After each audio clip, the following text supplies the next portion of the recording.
Les Dames Blanches étaient appelées au temps des Celtes fées. Je sais qu'aujourd'hui ce nom a une connotation peu sérieuse.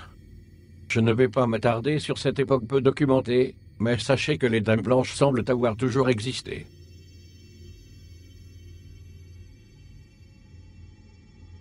Beaucoup d'auteurs mélangent volontairement ou pas contes, récits et légendes. N'ayant pas besoin de donner de la consistance à un ouvrage, je vais centrer cette vidéo sur les travaux les plus sérieux. Le prêtre jésuite Del Rio, qui vécut, au XVIe siècle, occupait en outre les fonctions de juriste et philologue. La philologie est l'étude de diverses sources écrites, pour en faire une seule. Pour ce savant, il y aurait une sorte de spectre peu dangereux qui apparaîtrait sous la forme de femmes tout en blanc dans les bois et dans les prairies. Plus tard, les lavandières de nuit firent leur apparition. Jacques Cambry, Gabriel Détampes et George Sand nous en parlent dans leurs ouvrages. George Sand nous relate le témoignage d'un ami dans Légende rustique. Elle le qualifie d'homme de plus d'esprit que de sens.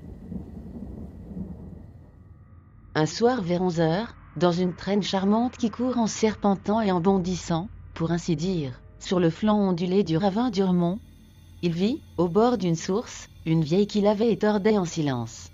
Quoique cette jolie fontaine soit mal famée, il ne vit rien là de surnaturel et dit à cette vieille, « Vous l'avez bien tard, la mère ?»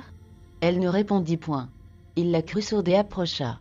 La lune était brillante et la source éclairait comme un miroir. Il vit alors distinctement les traits de la vieille, elle lui était complètement inconnue, et il en fut étonné, parce qu'avec sa vie de cultivateur, de chasseur, et de flâneur dans la campagne, il n'y avait pas pour lui de visage inconnu, à plusieurs lieues à la ronde.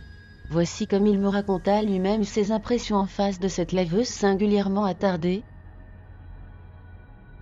Je ne pensais à la légende que lorsque j'eus perdu cette femme de vue. Je n'y pensais pas avant de la rencontrer, je n'y croyais pas et je n'éprouvais aucune méfiance en l'abordant. Mais dès que je fus auprès d'elle, son silence, son indifférence à l'approche d'un passant, lui donnèrent l'aspect d'un être absolument étranger à notre espèce. Si la vieillesse la privait de l'ouïe et de la vue, comment était-elle venue de loin toute seule laver, à cette heure insolite, à cette source glacée où elle travaillait avec tant de force et d'activité? Cela était au moins digne de remarque. Mais ce qui m'étonnait encore plus, c'est ce que j'éprouvais en moi-même. Je n'eus aucun sentiment de peur, mais une répugnance, un dégoût invincible. Je passai mon chemin sans qu'elle détournât la tête. Ce ne fut qu'en arrivant chez moi que je pensai aux sorcières dès la voir, et alors j'eus très peur, j'en conviens franchement, et rien au monde ne m'eût décidé à revenir sur mes pas.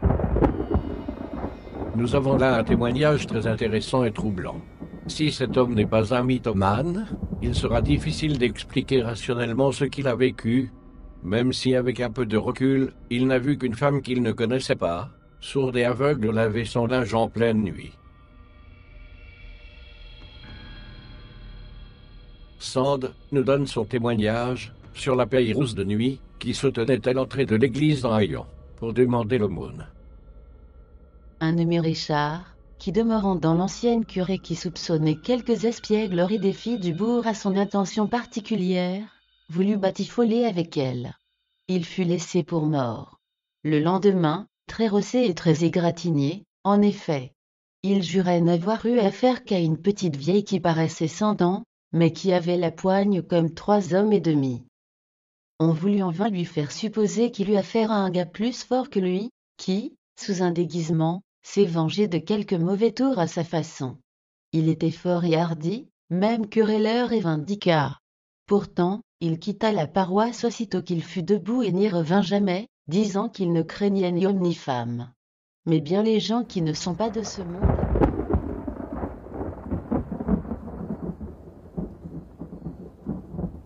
Au cours de l'histoire, de nombreuses dames blanches seraient apparues à de nombreux grands hommes juste avant leur mort. Le 9 et 10 octobre 1806, une dame blanche fit une double apparition au prince Louis-Ferdinand de Prusse. La veille et le jour de sa mort.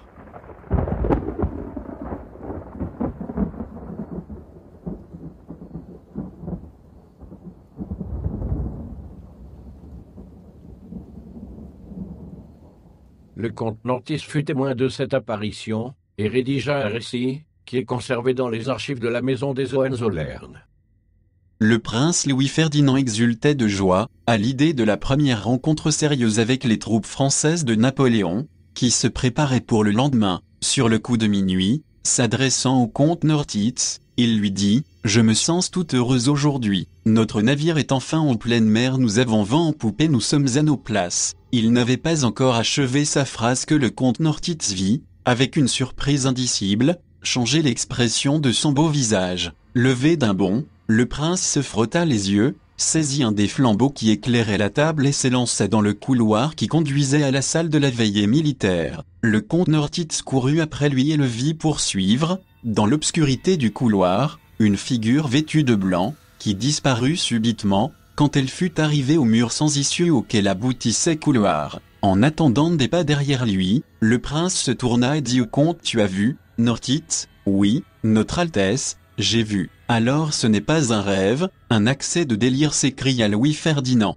Toutes les recherches d'une porte secrète à travers laquelle la figure blanche aurait pu s'échapper furent vaines et cependant il y avait eu encore un troisième témoin du passage du spectre par le couloir. Le planton placé à la porte, questionné par le comte, déclara avoir laissé passer un individu, couvert d'un manteau blanc, qu'il avait pris, à cet indice, pour un officier de cavalerie saxonne. Or, le couloir n'avait que deux issues, la porte gardée par la sentinelle et la porte donnant accès dans la salle où se trouvait le prince et son officier. Très impressionné, Louis-Ferdinand ne cacha pas au comte Nortitz qu'il considérait cette apparition comme de mauvais augure, le spectre de la dame blanche apparaissant, selon la légende, aux membres de la famille de Hohenzollern, la veille de leur mort violente. Le lendemain eut lieu la bataille de Saalfeld. Au fort de la déroute des troupes allemandes, le prince Louis-Ferdinand et le comte Nortitz s'aperçurent une seconde fois, sur un promontoire, voisin de l'endroit où ils se trouvaient, une femme vêtue de blanc qui pleurait et se tordait les mains. Le comte s'élança de tout le galop de son cheval vers ce promontoire, mais, quand il arriva, la femme en blanc avait disparu. Des soldats prussiens postés tout près l'avaient vue aussi mais ignoraient complètement ce qu'elle était devenue. Quelques moments après, le prince Louis-Ferdinand fut blessé mortellement dans une charge furieuse de la cavalerie française. Le comte essaya de l'emporter du champ de bataille, mais blessé lui-même et ayant perdu connaissance, il n'apprit que plus tard que son général avait été achevé par un hussard alsacien de l'armée française.